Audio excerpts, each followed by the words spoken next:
Before we begin this episode, I'd like to recognize the Harsh Rules Patreon supporters that help make content like this possible. If you'd like to support the channel, head over to patreon.com/harshrules to learn more. And once again, thank you for your support.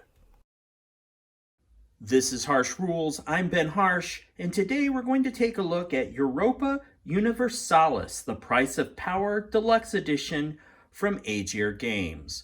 Now, this is an unboxing video where we're going to look at the components and I'll give you my thoughts on what I've seen and what I know about this game so far. I will not be doing a full breakdown. If you want to check out a full breakdown though, Shea over at RTFM has done an excellent one that's about an hour long and will walk you through the basics of the game to get you started. So I don't think we need to recreate the wheel here because he's done such a fantastic job. But what I'm going to do is I'll unbox this, we'll take a look, I'll give you some of my thoughts on what I know so far about the game and some of the components, and kind of give you a little showcase, and then if you're really interested, you can head over to Shea's channel and watch his tutorial. With that said, let's go ahead and get started. Now, Europa Universalis is based off of the computer game, so this is the board game version of that. So you'll see that the computer game is done by Paradox Interactive. To be fair, I own it, but I have not actually played the computer game, but it is a grand strategy war game, like one of those big ones. It has a lot of DLC. You know, you can go through and play it there. This is a board game version that supports up to 6 players. So if you're looking for more of a traditional approach where you have plastic pieces and the board and you and your friends can get together, it is a very long game, though. This is not something you're going to whip out and bang through in an hour or so. You will need to dedicate some serious time to not only learning the game, but actually playing it. And as you can see, this is a 5-inch box, and it is packed full of stuff. But before we get into the box, let's flip this thing over. Now that you've kind of got an idea of the box art on the front, which is excellent, let's flip it over and look at the reverse side.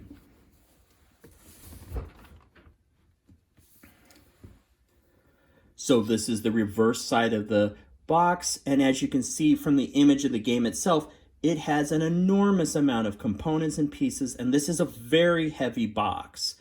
This was a Kickstarter that was done, and we got the deluxe edition here, but just to give you an idea, there are 221 events across 4 ages. So this is one of those games where you play through an age and then it advances into another age and so on and so forth. This one supports up to 4 ages. There are 152 action and trade cards, 17 featured realms. So those are kind of the areas, and you can see there's a lot of stuff going on the board, but there are actually 17 realms, and this also includes 8 major powers, 13 scenarios. There's bots built into this, so theoretically, if you are by yourself with this game, you can bot the whole thing, I guess. There are also the solo rules, which would make sense with the bots, and double-sided map boards. So there's scenarios, and it's very expansive. And you can see from the picture on the box, there are just about every kind of component you can think of, from plastic miniatures to, lots of custom dice, a big map, and we'll see just how big that thing is. Cards, like everything's packed in here. Let's go ahead and we'll open it up and look at what is inside. It's very tight, but we're gonna open this guy up. If I can get the top off. Also pointing out here on the thing, the game is by Ivan Vetlesen. So just to throw him some credit, the solo mode was designed by David Turksey. And as you can see, just like the video game, there are 4 kind of objectives in it. You govern, you conduct trade, conspire, so there's a political element, and then conquer territories. So like I said, this is grand strategy, so it's not just a military game. There's a lot of stuff going on.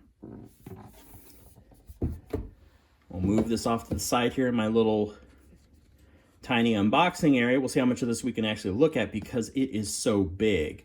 I'm used to just putting GMT games here, but I don't even know if the board will actually fit in this viewing space. But let's get started. So here we got solo and bot rules. Looks like this is a heavy icon-driven game.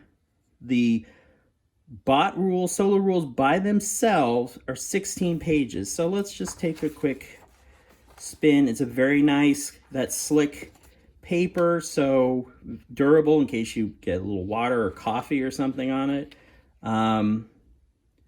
Lots of icons. It looks like it's fairly broken up. What I like to see, not to throw out marketing terms, but when you're looking at rule books, it's nice to see some what we call white space. So it's not just huge, never-ending columns of text.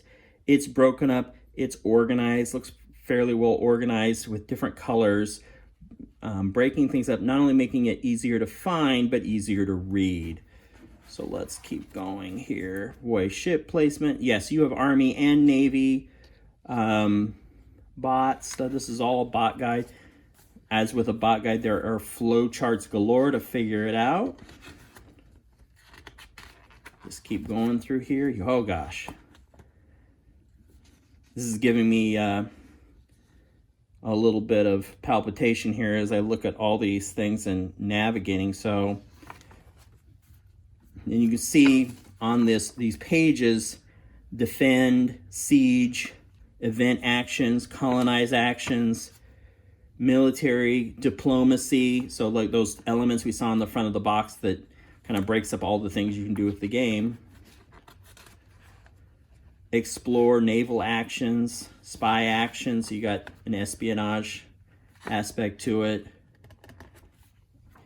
Yeah, if you own this game or you pick up this game, there will be no shortage of stuff to do. So bot rules, here is the regular rules, and this is a beefy little book, 48 pages according to the table of contents, similar setup as far as, or more, not setup, but organization.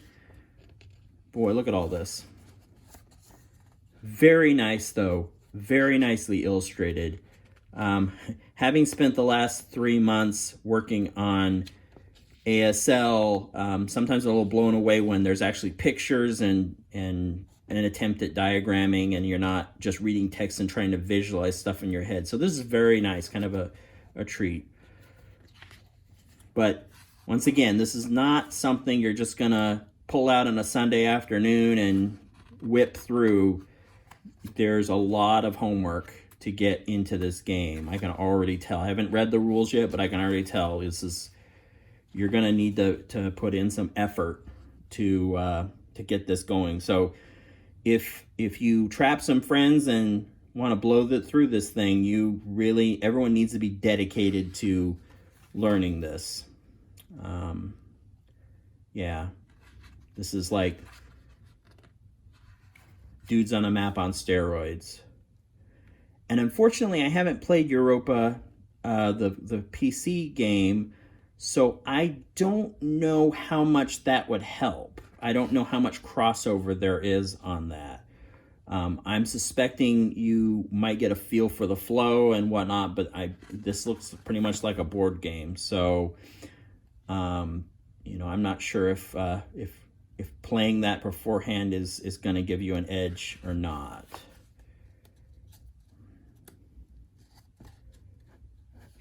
Yeah, there's military leaders. And look at that, jeez.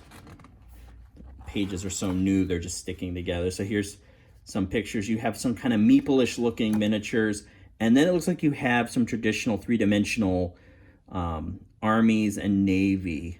We'll see those once we dig into the box, because there's so much stuff. There's some dice. We got some cool custom dice. I don't know if we're going to be able to, I don't want to make a 3-hour unboxing video as we walk through every page slowly, but you can kind of see.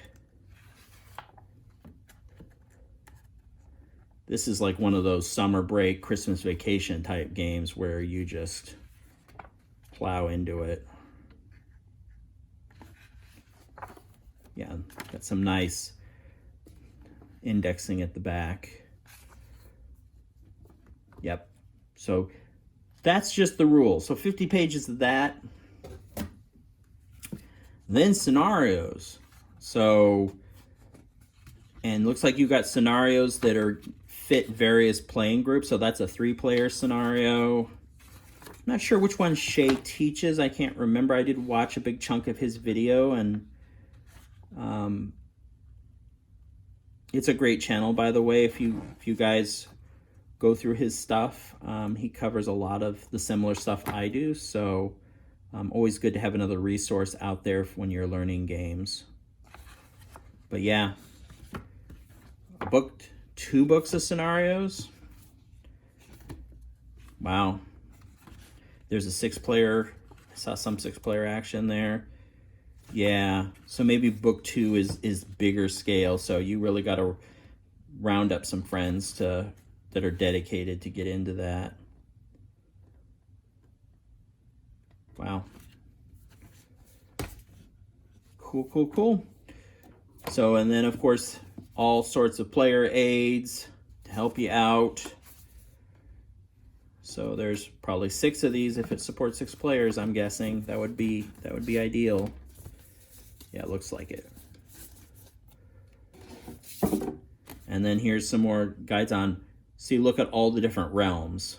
So Western Europe, it's broken out by region or nation, and then it's got all these sections. So, and they all have their little stats and things. So yeah, if you really into that looks fantastic. Here's some flow charts. I'm guessing this is a bit of a bot aid or a solo aid. Okay, now, see, we've just scratched the surface in this game. So let me see if I can take some of this apart. Yeah, look at that. Oh my God, and I thought War Room was ridiculous. Look at this. Some really nice dice. They're nice and weighty, and they're it's hard to see maybe, but the different symbols and stuff are cut into them really nice. Yeah, good stuff. So we'll figure out how we're gonna move this all out. One great thing, and they gave me the deluxe version, so I'm not sure what the difference is with a regular, but this one comes with its own storage trays, and it looks like you're gonna need it. So, there's some components in here already with tokens and whatnot, and kind of more of what and I'm sure there's a term for it, more of the meeple-ish wooden tokens and things. So, but that looks like that can be filled up with other stuff. So we'll just bring this out. Wow, it's like one of my favorite colors. As people watch the channel, I like that kind of teal green color. But that one, you can see you got a boat, you got some different army folks in there, and then tons of tokens. This kind of reminds me vaguely about the Game Master series, where you have, with Axis and Allies and Shogun and all that, where you have your own, box with stuff. So, yeah, I don't know if maybe you have, I think every player will probably get one of these colored boxes, and then that other one must have been like a general storage. So you got that. And those are very nice looking. Let's see if we can get up there so you can see the detail in the box without making a huge mess. Very nice detailed. And then you got the more, like I said, the meeple-ish little wooden guys. Okay, so, and then you got yellow with the things. And let's go on this side. So we got some cards, not cards really, but they're place mats where I think you can organize your forces a little bit. So you got Army 1, Army 2, looks like a little bit of a battle board-ish type thing. So we got that. And holy cow, these are player mats. So here's the status map. And if you look at this one, I don't know if it comes through on the video, but these all have little nice indentations, so you can put your counters right in here. They'll fall right into the recess and lock in Same over here. Very nice. I'm not seeing this kind of... I'm sure this is more common, and I've been playing older games recently, so I don't always see that, but that is pretty darn nice. And that follows through. There's like probably 6 of these. The Treasury, Administrative Power. Very nice. Wow. Oh, God, there's more of them. Here's, we probably only counted 4. Here's a purplish one. Oh, that one's nice. Really like their color selection. This one's really kind of a rich blue. So we'll keep piling it up now. Oh my Lord. Oh, okay, it's not as severe as I thought. Well, it might be. It looks like 3 boards of tokens that you punch out. Oh, here's the currency. Nifty. So yeah, that's that. So all right, now we're getting down to it. Here's the board. So let's get an idea. Oh, crap, there's more under it. Let's get an idea of how big this thing is. I don't think this is gonna... The board's a little thinner than I thought. It still feels pretty sturdy though, but I think you got a ton of these things. Let me see. All right. So, pretty darn big. Okay, so that's the black border. So it looks like this is the whole thing. I thought maybe there was more verticality to this. It looks like there is an Eastern Europe side that it probably is still in the box. But yeah, this one does not fit on my counter. So just to give you a sense of size. Bay of Biscay. The good thing is when you have this many counters, it is a little maddening when some games give you a tiny map and you're just piling stuff on the map after a while. But this one is significantly bigger than what I'm accustomed to. But like I said, you've got icons all over the place, and I'm sure they all mean something. Most of them are marking cities and territories. It's a nice art itself. Nifty, nifty. Let's see. Let me see if I can slide this over so it'll behave itself. All right. So here is this the other side? Yeah, I think so. So here is, interesting. It's like a prestige, like a victory point, a prestige track. And then we've got some sub maps here or something. Maybe this is where because this is the Far East, China, India, Africa. So these are like sub maps for other areas. Coolness. I don't know if we can try to unboxing here and just rattling on. Let me see if we can. So there you got America, Africa, India, Arabia, and the Far East. On the flip side, flip it over, and maybe this is like for a different scenario or something, because it looks like it's the same territories, but they're tweaked somehow. Yeah. Okay, so that must go along the map, and then here's another chunk of map. This must be the east, I'm guessing. And these are double-sided, so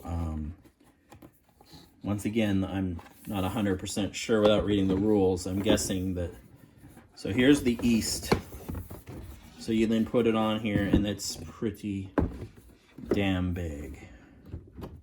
I don't know if we can slide it over. I can kind of give you a sense. But yeah, you stack this on. Then you have the east as well. It goes all the way to Kazan, Persia. Or no. Perm. I thought it said Persia. Okay, yeah, my geographic ignorance is coming through. I'm trying to get an idea. Central Russia. So farther than that. Not quite. This is basically Eastern Europe. There's the Black Sea and... Okay. So, yeah. That is pretty big. But you got to get 6 people around this thing if you're going full bore. If not, if you're doing this solo, you're going to need a big dedicated table to put this on. This isn't going to go on a little desk like what I have. All right, what else we got in here? Okay, looks like Card City. There's a huge card holder. Let me see if we can get that so you can see what that looks like. A big, actually really nice card holder. You can pull that whole rig out, and you have, because I think it's pretty nice and sturdy. It's not like some cheap Hasbro crap. It's pretty good. So you basically have a built-in card holder. You pull that, got a landslide here. You pull that out of the box, and then you got decks and decks and decks of cards. 1, 2, 4. I don't know, 3 must be in there somewhere. Looks like maybe a little bit of a dice tray or something there. Smaller cards. So yeah, they're making Fantasy Flight look like amateurs with the amount of components they crammed in here. Because usually I always crack up the Fantasy Flight always, has a simple game and then they just pile on the components on top of it. But this one's just loaded. I don't think we have time to open all of these, but bring some up so you can see nice icons, clear text. The deck is not too heavy, so I don't think these are like super heavy cards. Let me try one of these. These are a little bit heavier. They feel a little heavier. Probably the same stock, and yeah.